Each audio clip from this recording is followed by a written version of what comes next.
ఇలా కూర్చోండి సార్.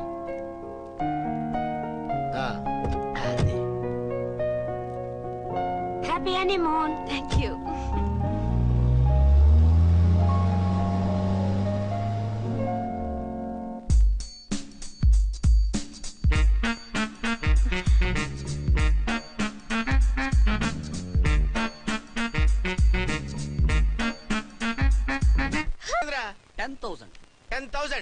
అయితే పని చేయి, ఈ 1000 రూపాయలు ఎంచుకుని ఇదే 10,000 అనుకో.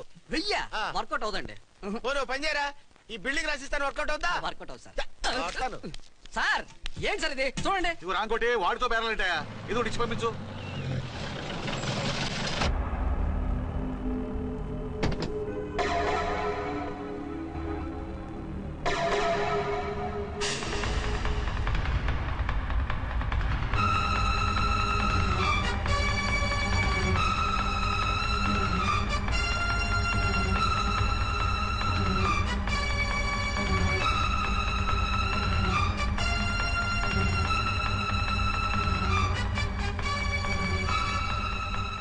మావయ్య, అమ్మా, రాంకోటి.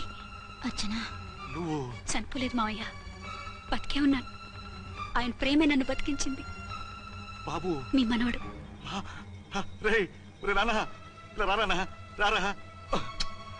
ఎన్నాళ్ళు ఎక్కడున్నావు? మర్చిపోయావా? ఏమైపోయావు? ఆ వివరాలన్నీ తర్వాత చెప్తాను. ఆయనేరి లోపల ఉన్నారా? లేరు మేడం. ఏం ఆఫీస్కి వెళ్ళారా? ఊటీకి వెళ్ళారు. డ్యూటీ మీద వెళ్ళారా? అవునమ్మా, డ్యూటీ మీద వెళ్ళారు. అక్కడ ఏ హోటల్ ఎదిగారు? తాజ్ రెసిడెన్సీ. నువ్వు లోపలికి పోదమ్మా, మాట్లాడుకుందాం. లేదమ్మా, నేను ముందు ఆయన చూడాలి. నేను ఇప్పుడే ఊటీ వెళ్తాను. 2-3 రోజుల్లో వాడు వచ్చేస్తాడు. 2 ఏళ్లు ఆయన చూడకుండా శవంలా బతికాను. ఇక 2 క్షణాలు కూడా ఆయన చూడకుండా ఉండలేను మాయా. అది కదమ్మా. నా మాట వినమ్మా.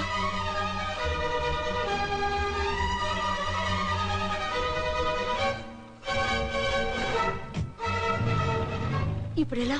అది అర్థం కావట్లేదు. అల్లుడు గారికి మళ్ళీ పెళ్లి చేసామని బాధపడాలో, కూతురు బతికొచ్చిందని సంతోషపడాలో తెలియటం లేదు. నాకు అసలు ఏమీ అర్థం కావట్లేదు. ఈ టెన్షన్ నేను తట్టుకోలేను. వేసేస్తా, మళ్ళీ మందేసేస్తా. రామకోటి, అమ్మాయి గారు వచ్చేసారని, పెళ్లి విషయం తెలియనివ్వద్దని వెంటనే అల్లుడు గారికి ఫోన్ చేసి చెప్పు.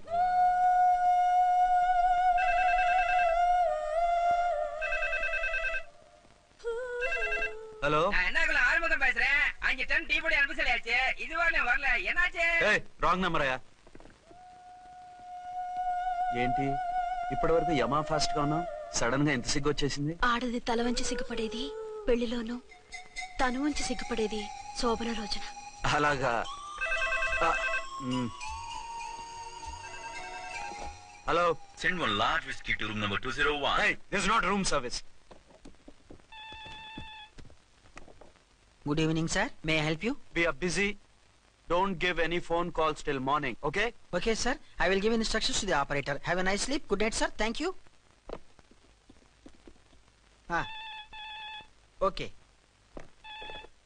హలో, ఎవరు సార్? హైదరాబాద్ నుంచి విక్రాంత్ గారని వచ్చారు. ఆయన కనెక్షన్ ఇవ్వండి. సారీ సార్, ఆయన మార్నింగ్ దాకా ఎవరికి కనెక్షన్స్ ఇవ్వద్దన్నారు. నా ఫోన్ వస్తుందని ఎక్స్పెక్ట్ చేస్తున్నాడు ఆయన. త్వరగా ఇవ్వండి. No sir, we are very sorry. Urgent రా మొగడా, లేకపోతే నీ పేరు చెప్పుకొని కాపురాలు కూలిపోతాయి. కూల్తే కూలాయి, మా హోటల్ కి మాత్రం బ్యాడ్ టాక్ రాకూడదు. Bye. Hello hello hello hello. అయిపోయింది. ఇప్పుడు ఈ 3వ ప్రపంచ యుద్ధాన్ని ఆపేదలాగా? ఫ్లైట్ లో వెళ్ళిపోతే కరెక్ట్. ఇదిగో మొత్తం సిగ్గంతా అప్పుడే ఖర్చు పెట్టేకు, ఇంకా 2 రాత్రులు పడాలి. లైట్.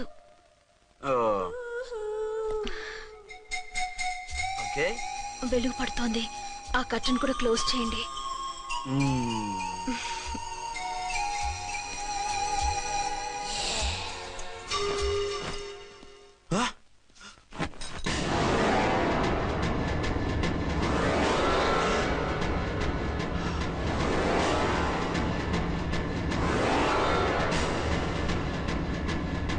ఏంటలా తొంగి చూస్తున్నారు? ఏం లేదు, ఇప్పుడే వస్తాను.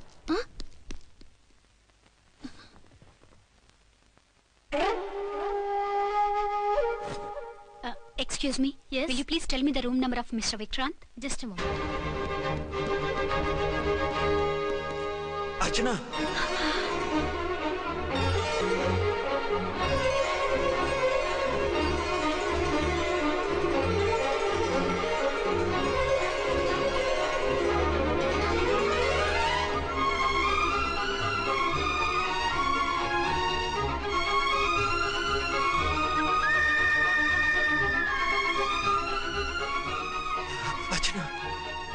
నువ్వు నేనేనండి, మీ అర్చన్ని.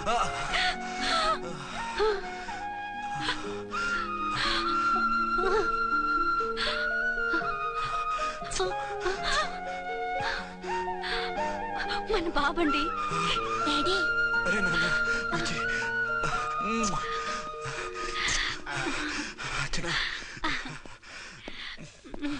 Excuse me, excuse me, excuse me, excuse me. ఇక్కడ బహిరంగ ముద్దుల నిషేధం, పక్క వాళ్ళకి ఇబ్బంది కదా, కొంచెం కంట్రోల్లో ఉండండి. Thank you, bye. రూమ్కి వెళ్తాం పదండి. అటొద్దు, ఏ అక్కడ ఎవరో ఉన్నారు. ఎవరు? తర్వాత చెప్తాను. నేను ఇంకో రూమ్ తీసుకొస్తాను ఉండు. మిమ్మల్ని ఎప్పుడెప్పుడు చూస్తానా, అసలు చూడగలనా అని భయపడిపోయాను. అసలు ఇన్నాళ్ళు ఎక్కడున్నావు, ఏమైపోయావు? ఆ రోజు మినిస్టర్ తమ్ముడిని తీసుకుని కోర్టుకెళ్తుంటే వాళ్ళ మనుషులు అటాక్ చేసి నన్ను బాబుని కిడ్నాప్ చేసి వ్యాన్ని పేల్చేశారు. దేనికి? సాక్ష్యాధారం లేకపోతే కేసు కొట్టేస్తారని. ఏదైనా గొడవైతే నన్ను అడ్డం పెట్టుకుని తప్పించుకుందామని. అంటే ఈ 2 ఏళ్ళు నన్ను బాబుని వాళ్ళ దగ్గరే బంధించుంచారు. మొన్న కోర్టులో ఆ కేసు కొట్టేశాక మమ్మల్ని వదిలిపెట్టేశారు. వాళ్ళు ఇప్పుడు ఎక్కడున్నారు? దేశం విడిచిపెట్టి పారిపోయారు. మీరెలా ఉన్నారు? నువ్వు లేకపోతే ఎలా ఉంటానో నీకు తెలీదా? కాకపోతే నువ్వు చనిపోయావు అనుకుని. హలో, నేనండి ఝాన్సీని. ఎక్కడున్నారు? ఇక్కడే పక్కనే ఉన్నాను. ఫస్ట్ నైట్ నా పక్కన ఉండకుండా ఆ పక్కన ఎక్కడ ఉన్నానంటారంటండి. త్వరగా రండి. అలాగే వస్తాను. ఎవరండి?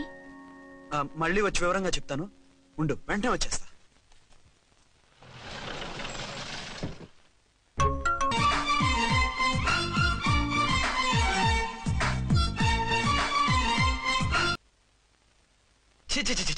పెద్ద ఉద్యోగం రిజైన్ చేసి పారేసి వెళ్ళి ట్యాంక్ బండ్ మీద మామిడి తాండ్రా మ్యాంగో జెల్లీ అని అమ్ముకోవడం బెటర్. ఏమైంది? ఏమైందా? ఇవాళ ఫస్ట్ నైట్ అన్నా సరే కుదరదు. వెళ్ళి ఇప్పటికిప్పుడు ఆ టెర్రస్ ని పట్టుకోవాలంటాడు. అంటే ఫస్ట్ నైట్ లేదన్నమాట. ఫస్ట్ నైట్ ఎందుకు లేదు? బోల్డ్ నైట్లు ఉన్నాయి. ఒరే రాంకోటి ఇలారా. సార్. మేడం గారు బ్యాగులు తీసుకో. అలాగే. నువ్వు వాడు కూడా హైదరాబాద్ వెళ్ళిపో. నేను ఈ టెర్రస్ సంగతి చూసుకుని 2-3 రోజుల్లో వచ్చేస్తానుగా. బుద్ధి లేక పోలీస్ డిపార్ట్మెంట్ మనిషిని చేసుకున్నాను. మమ్మీ ఆకలేస్తుంది. సరే ఉండు, కిందికెళ్ళి ఏదైనా తీసుకొస్తాను.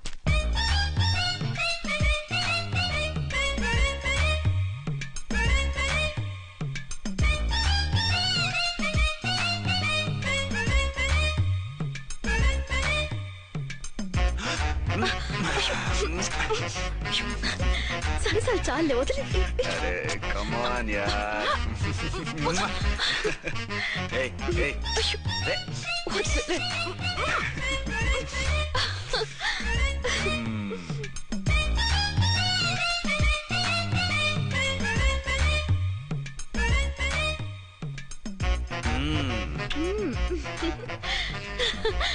రూమ్ లో కామ్ గా ఉండి లిఫ్ట్ లో రెచ్చిపోతున్నారేంటి? వెళ్ళిపోతున్నావుగా, ఎమోషన్ కంట్రోల్ చేసుకోలేకపోయినా. అయితే ఉండిపోనా? అమ్మా వద్దు, వెళ్ళిపో. హలో హలో, మా రూమ్ ఖాళీ చేస్తున్నాం. ఏ రూము? ఏ రూమ్ ఏంటి? మా రూమే. మరి 206? 206 ఎవరిదండి? 206 మా ఎస్పీ గారిది. ఆ రూమ్ కూడా ఖాళీ చేస్తున్నాం. రండమ్మా, కార్ రెడీగా ఉంది. బయలుదేరు. త్వరగా వచ్చేయండి. బాయ్. అమ్మయ్యా, ఓ పని అయిపోయింది. అదేంటి నువ్వు కూడా బ్యాగ్ సర్దేస్తున్నావు? నువ్వు కూడా ఏంటి, ఇంకెవరన్నా సర్దుతున్నారా? అదే మా బాస్ ఆమీర్ ఖాన్ గారు, ఆయన కూడా ఇప్పుడే బ్యాగ్ సర్దారనమాట. మనం ఇంటికి వెళ్ళిపోదాం. ఇప్పుడా? తను ఇప్పుడే వెళ్ళింది. తనెవరు? అదే మా బాస్. వెళ్ళింది అంటున్నారు. అబ్బే డీ కాదు, డూ. వెళ్ళాడు. టెన్షన్ లో ఏం మాట్లాడుతున్నా నాకే అర్థం కావట్లేదు. టెన్షన్ దేనికి? నువ్వు వచ్చావు కదా. నేను రావటం మీకు ఇష్టం లేదా? చచ్చా, చాలా ఇష్టం. నువ్వు వచ్చిన టైంలోనే ఆఫీసర్ రావడం ఇష్టం లేదు. సరే పదండి. ఇదిగో 2 రోజుల నుండి వెళ్దాం అర్చన. మిమ్మల్ని చూడాలనే తొందరలో అమ్మతోనూ మామయ్యతోనూ సరిగ్గా మాట్లాడకుండా వచ్చేసాను. కావాలంటే 2 రోజులు ఆగి వద్దాం. 206 చెక్అవుట్. Thank you sir. దయచేసి మీదట మా హోటల్కి ఇలా 2 AC 3 AC ఫ్యామిలీస్ తీసుకురాకండి ప్లీజ్. ఓకే, అలాగే చేద్దాం. మీరు ఎంతగా చెప్పాలా? ఏంటంటున్నారు? ఏం లేదు, వీళ్ళ హోటల్ బిజినెస్ చాలా డల్ గా ఉంటుందంట. వచ్చినప్పుడల్లా ఇక్కడే ఉండమని రిక్వెస్ట్ చేస్తున్నాడు. నువ్వు పద. వస్తావయ్యా? వద్దొద్దు, వెళ్ళండి చాలు.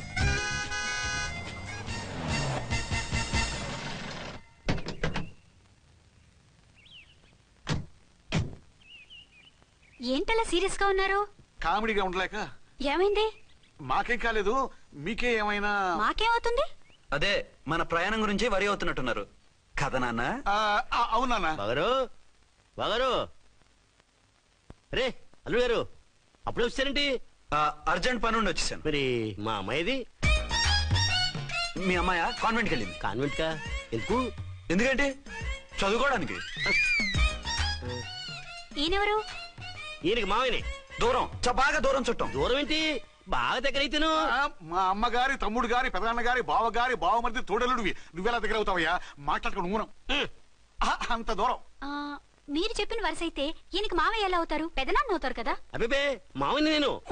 మధ్యలో వరుస ఎక్కడో వరుస తప్పి రిలేషన్ రివర్స్ అయింది. నాకు తెలిసి ఎప్పుడు మన ఇంటికి రాలేదు ఈయన. అది మీరు వెళ్ళిన తర్వాత ఒక బలమైన సిచ్యువేషన్ లో రిలేషన్షిప్ కలుపుకున్నారులేమ్మా. బేబీ ప్రయాణంలో అలసిపోయి వచ్చుంటావు, వెళ్ళి స్నానం చేసిరా. పదమ్మా. అల్లుడు గారు ఏమిటిదంతా? మా అమ్మాయి ఏది? నా జేబులో ఉంది. తీసుకోండి తీసుకోండి, ఉరకండి. మా అమ్మాయిది ఓ చంపేస్తున్నారు. మీ అమ్మాయిని ఇక్కడే హోటల్లో భద్రంగా ఉంచాం. అమ్మాయి హోటల్లో ఉంది, మరి ఈ అమ్మాయి ఎవరు? మీ అమ్మాయికి సవతి. ఆ రోజు వద్దు వద్దు అంటే పెళ్లి చేశారు. కనీసం ఆ నిజాన్ని ఝాన్సీకి చెప్పుంటే ఈ రోజు ఇన్ని ఇబ్బందులు వచ్చే కాదు కదా. జరిగిన దాని గురించి బాధపడటం ఎందుకో, జరగాల్సిన దాని గురించి ఆలోచించు. 2 ఏళ్లు ఎన్నో కష్టాలు పడి ఎంతో ఆశతో వచ్చింది నా కూతురు. దానికి మాత్రం న్యాయం చేసి ఏ బాధ కలగకుండా చూడండి. అంటే నా కూతురికి అన్యాయం చేసి బాధ కలిగేది చూడమనా? అది కాదు బావగారు. మరి మీ మాట అలాగే ఉంది వదిన గారు. మీ అమ్మాయికి న్యాయం చేయమంటున్నారు, మరి మా అమ్మాయిని ఏం చేయమంటారు? మీరు క్యాచ్ చేయట్లేదు కానండి. ఇక్కడ చిన్న పాయింట్ ఉందండి. ఏంటంటే మీ అమ్మాయికి న్యాయం చేస్తే ఆవిడమ్మాయి అన్యాయం అయిపోద్ది, ఆవిడమ్మాయికి న్యాయం చేస్తే మీ అమ్మాయి అన్యాయం అయిపోద్ది. పోనీ ఇద్దరికి న్యాయం చేస్తే మీ కొడుకు అన్యాయం అయిపోతాడు. రాయరు, ఇప్పుడు నా కూతురు గతి ఏంటి? నువ్వెందుకయ్యా ఏడుస్తావు? నా కూతురు జీవితం నాశనం అయిపోతుంటే నేను కాక మా పక్కింటి వాడు ఏడుస్తాడా? పరిస్థితిలా వస్తుందనే ఝాన్సీకి నాకు శోభనం జరగకుండా చేశాడు దేవుడు. చివరికి నా కూతురుగా ఆ సుఖం కూడా దక్కలేదా? సంతోషించు, నీ కూతురుగా సుఖం దక్కితే నీకు దుఃఖం దక్కేది. ఇప్పుడైతే పెళ్ళైనా కన్యగానే ఉంది కాబట్టి నీ కూతురికి మళ్ళీ పెళ్లి చేయొచ్చు. ఏం వేళకోళంగా ఉందా? ఒకసారి తాడి కట్టించుకున్న తర్వాత దాన్ని మళ్ళీ ఎవడు చేసుకుంటాడు? హనీమూన్కి వచ్చాక అది ఇంకా కన్య అంటే ఎవడు నమ్ముతాడు? అయితే నన్నేం చేయమంటారు? ఒక పెళ్ళానికి 2 భర్తలు ఉంటే తప్పు గాని ఒక మొగుడికి 2 భార్యలు ఉంటే తప్పు కాదు. కాబట్టి ఇద్దరితోనూ కాపురం చేయమంటారా? చస్తే చేయను. నేను మనస్ఫూర్తిగా ప్రేమించింది, పెళ్లి చేసుకుంది, కాపురం చేసింది అర్చనతోనే. తనే నాకు భార్య. నా కూతురు నీ భార్య కదా? ఆ అర్చన రాకపోయింటే నా కూతురుతో కాపురం చేసినోడే కదా? రాకుండా ఉంటే వేరే సంగతి. వచ్చాక ఏం చేయమంటారు? నేను ఉండేది ఒక ఆడదాంతోనే, అది అర్చనతోనే. నా కూతురుతో ఉండనంటావు? Nothing doing. మధ్యలో చెప్పుదో కూడా చేస్తావు. బాగారు బాగారు ఏమిటండి ఇది? నా కూతురు జీవితం నాశనం చేస్తారా? నా కూతురు జీవితం ముక్కి పాలు చేస్తారా? నువ్వు ఇలా ఏడ్చి మమ్మల్ని నవ్వించకు. నేను సెట్ చేస్తా కదా. ఒరే అబ్బాయి, ఇప్పుడు ఈ నిజం వాళ్ళిద్దరు ఎవరో తెలిసినా ప్రమాదమే. కాబట్టి కొన్నాళ్ల పాటు వాళ్ళని వేరే వేరే ఇళ్లలో పెట్టి మేనేజ్ చేయి. తర్వాత మెల్లిగా జరిగింది చెప్తే ఏం చేయాలో వాళ్ళే చెప్తారు. ఇది బాగుంది బాబు, అలా చెయ్యి. సరే, తర్వాత అయినా నా కూతుర్ని ఏలుకుంటాడా బాగారు? చచ్చినట్టు ఏలుకుంటాడు. ముందు ఈ ఆవేశం తగ్గించి ఇద్దరితోనూ క్లోజ్ గా పూజ చేయిస్తే ఆవిడ మావిడే అంటూ ఆటోమేటిక్ లైన్ లో పడిపోతాడు. అంటే ఈ రోజు నుంచి మా సిఐ గారు 2 in 1 అన్నమాట. కాదు 1/2.